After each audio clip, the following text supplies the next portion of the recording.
এই যে গ্যাসের চুলায় যাদের সুইচটা অন করার পরে দেখেন যে আগুনগুলো কম আসে এবং ধপ করে বন্ধ হয়ে যায়, তারা কিভাবে ভালো করবেন এই সমস্যাগুলো। দেখেন আমি সুইচটা অন করেছি কিন্তু আগুন এখানে দেখা যাচ্ছে, কিন্তু আগুনের পরিমাণটা খুবই কম।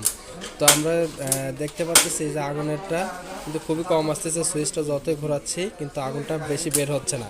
তো আমরা আরেকটা দেখি, সুইচটা অন করলাম, অন করতে দেখেন ধাপ করে বন্ধ হয়ে গেল। আবার যদি বন্ধ করে চালু করি দেখেন আগুন কিন্তু এর থেকে আর বেশি হয় না, বরং কমে যায়। এই যে দেখেন আমি কম বেশি করতেছি। তো এই গ্যাসের চুলা কিভাবে সার্ভিস করবেন এই ধরনের সমস্যা হলে আপনারা সম্পূর্ণ ভিডিওটি দেখতে থাকুন। গ্যাসের চুলাটি আমরা অন করতেছি, দেখেন অন করতে এখানে কিন্তু গ্যাসটা অনেকটাই কম আসছে, যার কারণে আসলে গ্যাসের চুলার কি সমস্যা আপনারা বুঝতে পারছেন না। প্রথমে আমাদের গ্যাসের চুলাটার যে নব রয়েছে, সুইচ নবটা আমরা খুলে নিলাম, এটাও পরিষ্কার করতে হবে। দুইটা নব খুলে নিয়েছি। এরপরে আমাদের চুলাটি উল্টো করে নিচ্ছি এবং সর্বপ্রথম যে কাজটি করতে হবে, গ্যাসের চুলাকে গ্যাসের রেগুলেটর বা বোতল থেকে সরাসরি গ্যাস বিচ্ছিন্ন করে রাখতে হবে। এরপরে আমাদের যে পিনিয়ামের সমস্যা, যেহেতু তো আমাদের পিনিয়ামটা খুলতে হবে। পিনিয়াম কতটা নাট দিয়ে আটকানো থাকে, এটি একটি ক্লিপ দিয়ে আটকানো আছে। তো আমরা ক্লিপ দিয়ে আটকানোর জন্য এটা খুলে নিচ্ছি। আপনারা এভাবে ক্লিপগুলো খুলে নেবেন, তাহলে পিনিয়ামটা আলগাভাবেই উঠে আসবে। দেখেন হাত দিয়ে উঠাই ফেললাম, এটা হচ্ছে পিনিয়াম পুরোটাই। এটা বক্কা পিনিয়াম বলে এটাকে, বা বক্কা বার্নার। তো এটা দেখেন আমরা একটু হালকা বাড়ি দিতেই কত ময়লা বের হয়ে আসছে। তো এইভাবে কিন্তু দুইটাই পরিষ্কার করতে হবে। তো আমরা দুইটাই কিন্তু একইভাবেই, যে পিনিয়ামটা আছে পিনিয়াম থেকে আমরা পিনগুলো সরিয়ে নেওয়ার পরে এটাকে খুলে নিচ্ছি। তো আপনাদের গ্যাসের চুলার এই ধরনের সমস্যা আছে কিনা তা কমেন্ট করে জানাবেন, আর আপনাদের গ্যাসের চুলার কি সমস্যা হয় তা কমেন্ট করে জানাবেন। দেখেন গ্যাসের চুলার প্রিমিয়ামগুলো অনেকটা জং ধরে গেছে এবং এটার ভিতর মরিচাগুলো, এই যে দেখেন আমি হাতের উপরে এই মরিচাগুলো ফেলে দিচ্ছি। দেন প্রচুর ময়লা। আর এটা যে নজেল, এই নজেলটা মূলত হচ্ছে ঢিল হয়ে গেছে। এই নজেলটা আমাদেরকে পরিবর্তন করতে হবে। আর পরিবর্তন করতে হয় কিভাবে এটাও দেখাচ্ছি আপনাদেরকে।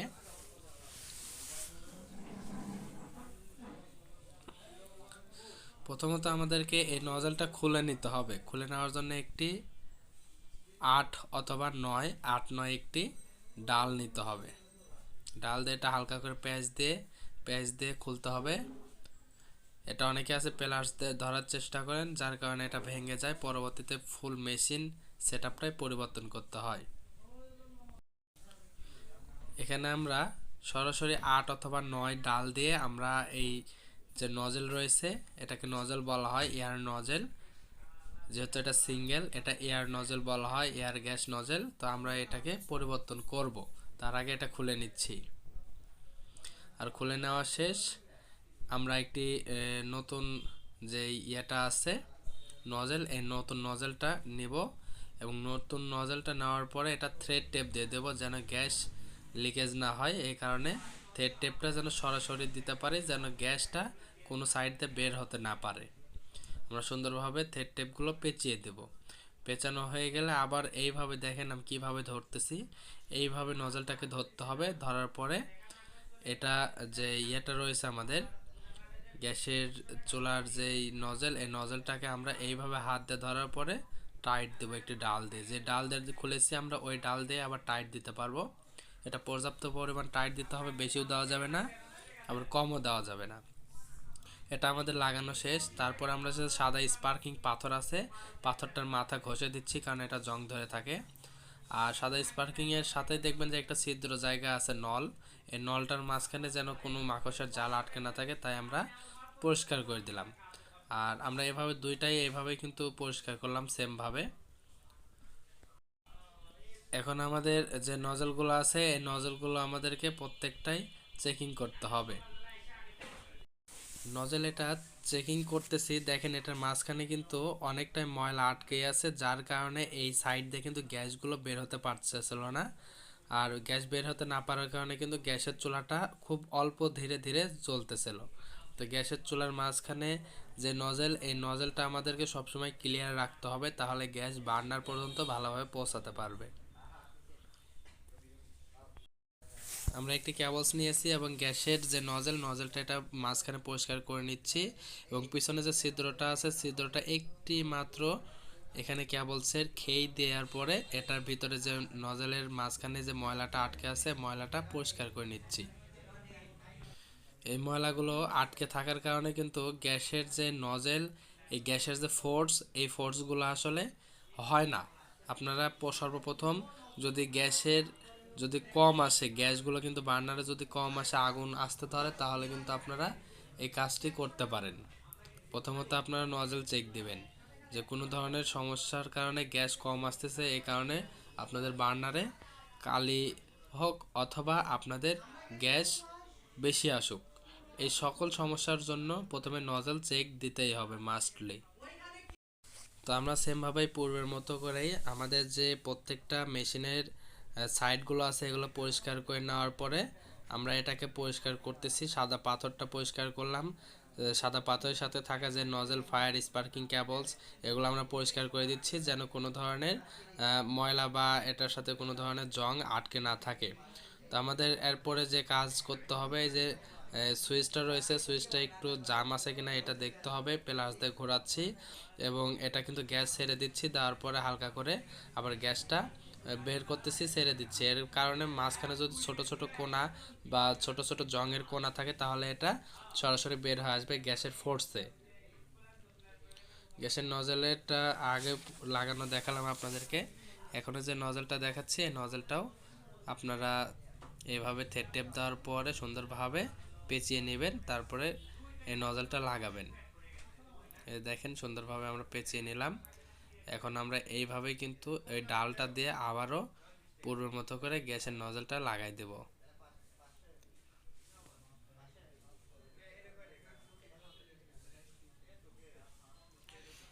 আপনাদের গ্যাসের চুলার সমস্যা আছে কিনা তা কমেন্ট করে জানাবেন, আর এই ধরনের ভিডিও পেতে চ্যানেলটি সাবস্ক্রাইব করে রাখলে পরবর্তীতে আপনার কাজে লাগবে।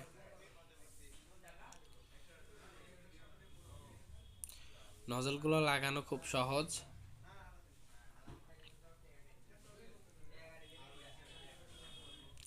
এখন এই যে বার্নারটা প্রথমে দেখাইছিলাম বার্নার বক্কা বার্নার প্রিমিয়ামটা এটা দেখেন হালকা করে বাড়ি দিচ্ছে এবং ছিদ্র জায়গা দিয়ে কিন্তু দেখেন আমরা এটাকে ওয়াশ করে নিচ্ছি। হালকা বাড়ি দিতে এটার মাঝখানে থাকা যে ময়লাগুলো এইগুলো বের হয়ে আসে। এই ময়লাগুলো আমরা পরিষ্কার করে নিয়েছি। পরিষ্কার করে নেওয়ার পরে দুইটাই আবার প্রিমিয়ামটা সুন্দরভাবে নজলের সাথে অ্যাটাচ করে দিলাম। অ্যাটাচ করে দেওয়ার পরে এখানে সরাসরি যে পিছনের থেকে যে পিনটা খুলেছিলাম এই পিনটা লাগাই দিলাম। লাগাই দেওয়ার পরে এখানে পিনটাকে হালকা করে বাঁকা করে দিচ্ছি। তো দেখতে পারলেন গ্যাসের চুলা এভাবে দুইটাই ফিটিংস করে নেবেন, আর কিভাবে সার্ভিসিং করতে হয় সম্পূর্ণ ভিডিও দেখতে থাকুন। তো এখানে আমরা প্রথমটা যেভাবে গ্যাসের যে নজেলের প্রিমিয়ামটা লাগালাম নজেলের সাথে দ্বিতীয় যেই বক্কা বার্নারটি আছে বক্কা বার্নারটাও লাগাচ্ছি। এটার ভিতরে ক্লিপ দেওয়ার পরে এটাকে হালকা করে বাঁকা করে দেব যেন এটা নড়াচড়া না করে আর যেটা খুলে না আসে।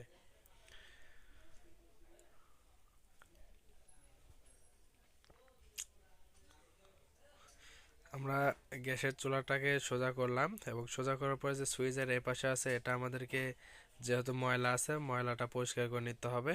এটা আমরা অলরেডি পরিষ্কার করার পরে এখানে একটু ইয়ে দিয়ে নিচ্ছি, আমরা এখানে মোবাইল দিয়ে নিচ্ছি যেন এটা পিচ্ছিল হয় এবং এটা কিন্তু আটকে না যায়। তো আমরা সুইচটাকে অন অফ করতেছি বারবার যেন এটাকে ফ্রিভাবে ঘোরানো যায়। তো আমরা সেমভাবে দুইটাই কিন্তু একইভাবে ঘোরায় নিলাম। ঘোরায় নেওয়ার পরে দেখতেছি যে এটা সঠিকভাবে ঘুরতেছে কিনা। এরপরে আমরা সরাসরি আগুনের যে লাইনটা রয়েছে অর্থাৎ গ্যাসের লাইনটা দেওয়ার পরে এটাকে অন অফ করে দেখব। সুইচটা অন করতে দেখতে পারতেছেন যে এখানে আগুনটা আসতেছে এবং এই আগুনকে নিয়ন্ত্রণ করা যায়। দেখেন এটা কিন্তু অন অফ করতেছি তারপরে কিন্তু হচ্ছে না। তো এটাকে একটু নিয়ন্ত্রণ করার জন্য আমরা এটা সরাসরি আগুনটাকে নিয়ে আসলাম। আর সুইচটা অন করতে দেখেন প্রথমে যেহেতু গ্যাসটা বার্নার পর্যন্ত আসতে হবে, তো বার্নার পর্যন্ত আসলো তারপরে আমরাকে এটা লাল আগুন দেখাচ্ছে এবং আগুনের পরিমাণটা কম। এ কারণে নিচে থাকে যে নজলের সাথে যে একটি পাতি আছে যেটা হচ্ছে চাবি বলে থাকি, এই চাবিটাকে হালকা ঘোরাচ্ছি এবং এটা নীলের দিকে আগুন নিয়ে যাচ্ছি। মনে রাখবেন যখন লাল আগুন হবে তখন কিন্তু কালি পড়বে, আর যখন কালি পড়বে না তখন কিন্তু আগুনের কালারটা নীল থাকবে। তো আমরা সুইচটাকে দুইটায় অন করতেছি, অন করতে দেখেন কিছুক্ষণ সময় লাগতেছে যে এই বার্নারে কিন্তু আগুন আসতে। তো আমরা কিন্তু এটাকেও আগুন দেখলাম যে কম আছে, তো আমরা এটা যেন নড়াচড়া না করে এই কারণে গ্যাটিস দেওয়ার পরে এটাকে আমরা নিয়ন্ত্রণ করতেছি দেখেন নজলের মাধ্যমে। কখনো আগুন লাল কখনো আগুন নীল হচ্ছে, তো আমরা নীলে রাখবো। তো দেখতে পারলেন যে গ্যাসের চুলা আমরা কিভাবে সার্ভিসিং করলাম। খুব সহজ গ্যাসের চুলা সার্ভিস করা, আপনারা বাসা বাড়িতে নিজেরাই গ্যাসের চুলা সার্ভিস করতে পারবেন। ভিডিওটি কেমন লেগেছে তা কমেন্ট করে জানাবেন, আর এই ধরনের সার্ভিসিংয়ের ভিডিও পেতে চ্যানেলটি সাবস্ক্রাইব করে রাখলে আরও নতুন নতুন ভিডিও পেয়ে যাবেন।